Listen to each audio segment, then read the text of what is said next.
Disclaimer, ये anime हमारा नहीं है, हमने बस इसे एक्सप्लेन किया है, तो प्लीज इसे कॉपीराइट से दूर रखें और बिना टाइम वेस्ट करे शुरू करते हैं।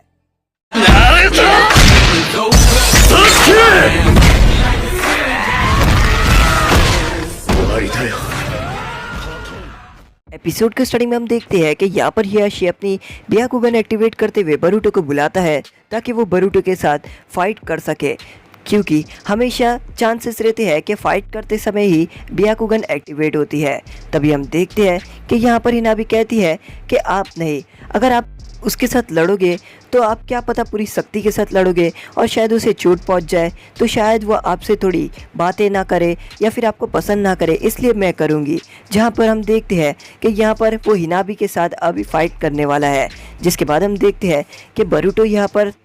सोच रहा होता है और यहाँ पर वो थोड़ा सी उदास फेस दिख रहा होता है। फिर तभी अचानक से वो हंसते हुए कहता है कि मैं बिल्कुल तैयार हूँ और बिल्कुल रेडी हूँ ये सब करने के लिए। जिसके बाद हम देखते हैं कि यहाँ पर हिनाबी अपना पोजीशन ले लेती है और यहाँ पर वो अपनी ब्याकुगन एक्टिवेट कर देती है और यहाँ पर बरूटो बिल्कुल खड़े रहता है और फिर उसकी फ़ाइट स्टार्ट हो जाती है। जिसके बाद हम देखते हैं कि यहाँ पर जो बरूटो रहता है वो अपने बहुत सारे शैडो क्लोन निकालना स्टार्ट कर देता है और यहाँ पर जो हिनाबी रहती है वो बरूटो को कहती है तुम भी अपने डैड की तरह ही शैडो क्लोन बनाते हो, पर तुम्हें ये नहीं पता कि ब्याकुगन की मदद से हम ये देख सकते हैं कि कौन असली है और कौन नकली, यानी चाक्रा फ्लो और बाकी सब कुछ देख सकते हैं, तो इसलिए तुम्हारे शैडो क्लोन मेरे ऊपर काम नहीं करेंगे। और यहाँ पर ये कहकर वो उस शैडो क्लोन का हाथ तोड़ देती है, जिसकी वजह से वो क्लोन गायब हो जाता है और असली बरूटो सामने खड़ा रहता है। तभी यहाँ पर जो बरूटो रहता है वो हिनाबी का चेहरा देख रहा होता है और हिनाबी कहती है क्या हुआ, क्या तुम मुझसे लड़ना नहीं चाहते, क्या हो गया, क्या तुम बताना नहीं चाहते कि तुम्हारे पास ब्याकुगन है कि नहीं। तभी यहाँ पर जो बरूटो रहता है वो यहाँ पर नारुतो की तरफ देखता है और नारुतो की तरफ देखकर वो यहाँ पर हिनाबी से लड़ने के लिए बिल्कुल तैयार हो जाता है, क्योंकि उसे अपने डैड को यही बताना रहता है कि वो गलत थे और उसके बारे में गलत सोच रहे थे और मेरे पास ब्याकुगन थी। और यहाँ पर वो हिनाबी से वापस से फाइट करना स्टार्ट कर देता है और इस बार वो कुछ अलग टेक्निक लगाता है। इस बार वो लड़ाई करते करते ही अपनी काफ़ी सारी शैडो क्लोन बना देता है ताकि वो हिनाबी को चारों तरफ से घेर सके। पर तभी हम देखते हैं कि अचानक से हिनाबी अपने यहाँ पर चाक्रा रोटेशंस का इस्तेमाल करती है और यहाँ पर वो ऐसा करने के बाद वो बरूटो के जितने भी क्लोन रहते हैं उन सभी क्लोन को गायब कर देती है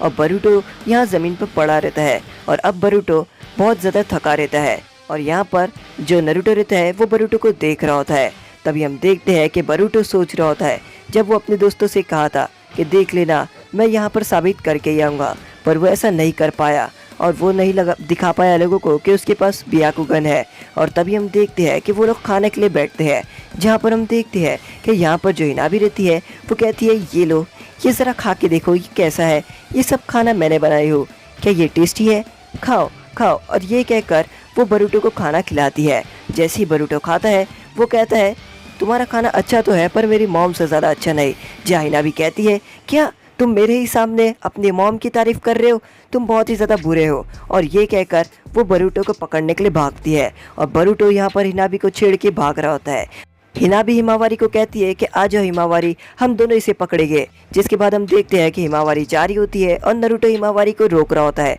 पर तभी यहाँ पर जो हियाशी रहता है वो हिमावारी को जाने के लिए कहता है।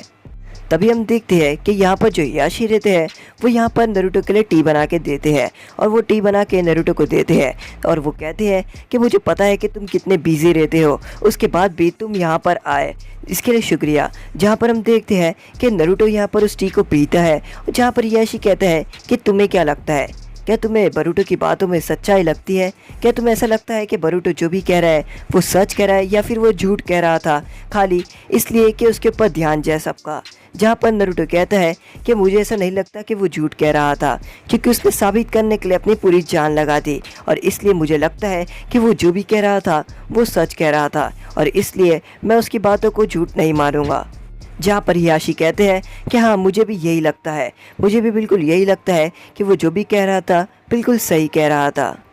नारुतो कहता है कि मुझे माफ़ करना, मेरे पास काफ़ी काम है और इसलिए मुझे जाना पड़ेगा। और यहाँ पर जो नारुतो रहता है वो यहाँ से जाने के लिए इजाज़त लेता है, जिसके बाद हम देखते हैं कि नारुतो वहाँ से चले जाता है। और यहाँ पर जो बोरुटो रहता है वो बाहर बैठकर सोच रहा होता है और वो अपने ड्रीम के बारे में सोच रहा होता है, जहाँ पर उत्सुकी उसे कहता है कि तुम्हारी ये आंखों की मदद से ही तुम लोगों को बचा सकते हो, तुम्हारी किस्मत अब इस आंखों के हाथ में है। जिसके बाद हम देखते हैं कि हिना भी यहाँ पर बोरुटो के पास आती है और बोरुटो को कहती है कि क्या तुम्हें मुझसे कुछ कहना है, क्या तुम्हें कोई अपनी बात शेयर करनी है तो तुम मुझसे कर लेना, और हमेशा बेझिझक मुझसे कभी भी कुछ भी बात रहेगी वो कह देना, या कभी तुम्हें घर पे डांट दिया या मॉम कभी कुछ कह दी तो तुम यहाँ पर आ जाना, हम दोनों यहाँ पर मज़े करेंगे। जिसके बाद हम देखते हैं कि बोरुटो यहाँ पर आसमान में देख रहा होता है और वो यही सोच रहा होता है कि आखिर वो ब्याकुगन है कि क्या है जिसे वो एक्टिवेट करने में कामयाब नहीं रहा। जिसके बाद हम देखते हैं कि यहाँ पर जो बोरुटो रहता है वो यहाँ पर रात में टहलने के लिए बाहर निकलता है। तभी यहाँ पर बोरुटो की नज़र कागेमासा के पोस्टर पे जाती है और यहाँ पर वो कागेमासा के पोस्टर के नीचे जो लिखा रहता है वो सभी चीज़ें पढ़ रहा होता है। तभी वहाँ सारादा आती है और वो कहती है कि कागेमासा के आगे के पार्ट्स नहीं बनने वाले हैं, जहाँ पर बोरुटो कहता है कि हाँ मुझे पता है, और वो कहती है कि क्या पता क्यों, कि कागेमासा के आगे के पार्ट नहीं आने वाले हैं। तभी यहाँ पर बोरुटो सारादा को देख ही रहा होता है कि अचानक से सारादा के बाजू में से कोई गुजरता है, जिसको देखकर बोरुटो की आंखें एक्टिवेट हो जाती है और उसकी आंख चेंज हो जाती है। जिसके बाद यहाँ पर वो उस पर्सन को देख पा रहा होता है जिसे उस शैडो ने कंट्रोल कर लिया होता है। जो पर्सन रहता है वो आगे की तरफ जा रहा होता है और यहाँ पर वो एक कंस्ट्रक्शन साइट के पास आ जाता है। बोरुटो उसका पीछा करते हुए आगे बढ़ रहा होता है, जिसको देखते हुए सारादा भी आगे आ रही होती है। तभी हम देखते हैं कि बोरुटो यहाँ पर आते हुए चिल्लाता है कि यहाँ पर कोई है। तभी हम देखते हैं कि एक मोटा सा आदमी बाहर आता है, जिसको देखकर बोरुटो कहता है ये क्या, तुम मोटे से आदमी और तुमने ये क्या कागेमासा के कॉस्ट्यूम पहना है।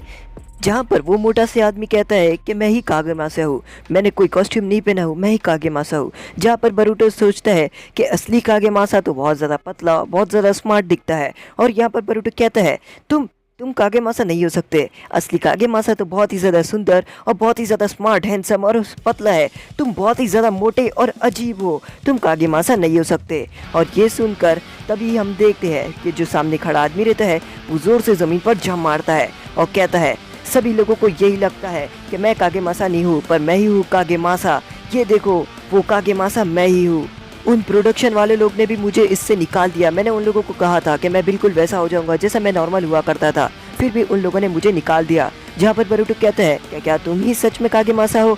क्या तुम इतने मोटे हो। और ये सुनकर जो कागेमासा रहता है वो पूरी तरीके से आउट ऑफ कंट्रोल हो जाता है और वो डायरेक्टली बोरुटो के ऊपर हमला कर देता है। जिसके बाद हम देखते हैं कि बोरुटो को चोट लगने वाली रहती है पर बोरुटो बाल बाल बच जाता है। दूसरी तरफ हम देखते हैं कि यहाँ पर सारादा आती है और कहती है कि तुम यहाँ पर क्या कर रहे हो, और आखिर ये मोटा सा आदमी कौन है जिसने कागेमासा का कॉस्ट्यूम पहना है। जहाँ बोरुटो कहता है कि यही कागेमासा है। ये सुनकर सारादा कहती है ये कागेमासा नहीं हो सकता, और कागेमासा ये बात सुन लेता है, जो सुनकर वो भड़क जाता है। जिसके बाद यहाँ पर बोरुटो सारादा को सब कुछ समझाता है कि यही असली कागेमासा है, ये ज़्यादा खाता है इसलिए इससे ऐसा हो गया है। और उसके बाद यहाँ पर वो लोग प्लान बनाते हैं ताकि वो लोग कागेमासा को पहले जैसा नॉर्मल कर सके जैसा वो हुआ करता था, और जो डार्क पिट शैडो है वो उसे किसी तरीके से छोड़ दे। जिसके बाद हम देखते हैं कि यहाँ पर बोरुटो कागेमासा के ऊपर हमला करने वाला रहता है, पर कागेमासा यहाँ बोरुटो को पकड़ लेता है, जिससे बोरुटो का दम घुट रहा होता है। दूसरी तरफ हम देखते हैं कि यहाँ पर जो सारादा रहती है वो अपनी डिमंड विन शूरिकन लेकर कागेमासा के ऊपर हमला करने के लिए आगे बढ़ती है। और उसके बाद हम देखते हैं कि यहाँ पर जो कागेमासा रहता है वो यहाँ पर बोरुटो को छोड़ देता है। और उसके बाद हम देखते हैं कि बोरुटो यहाँ पर अपने हाथ से बहुत ज़ोर से कागेमासा के ऊपर हमला करता है, जिसकी वजह से कागेमासा दूर जाकर गिर जाता है। जैसे ही वो पिलर से टकराता है वो जो ब्लैक शेडो रहती है वो कागेमासा को छोड़ देती है, और ये बोरुटो अपनी आंखों से देख पा रहा होता है कि अब कागेमासा पहले जैसा हो चुका है जैसा वो हुआ करता था, और वो कागेमासा को बांध के रख देते हैं। जिसके बाद हम देखते हैं कि अगले दिन जब बोरुटो अपनी अकेडमी जा रहा होता है, जहाँ पर हिमावारी उसे चश्मा देती है और कागेमासा का चश्मा बरूटो नहीं लेता है और कहता है कि ये मुझे नहीं चाहिए, तुम ही रख लो इसे। जिसके बाद हम देखते हैं कि हिमावारी यहाँ पर कागेमासा का चश्मा पहनकर बड़ी खुश हो रही होती है। दूसरी तरफ हम देखते हैं जैसे यहाँ पर बरूटो एकेडमी जाता है, वो अपना बर्गर खाते हुए कहता है कि हम जल्द से जल्द इस परछाई को पकड़ के रहेंगे। ये शैडो जो पूरी तरीके से लोगों को कंट्रोल कर रही है, हम इसे जल्द से जल्द पकड़ के रहेंगे, चाहे कुछ भी हो जाए, और हम इसे पकड़ के ही दिखाएंगे। और ये एपिसोड यहीं पर ख़त्म होता है।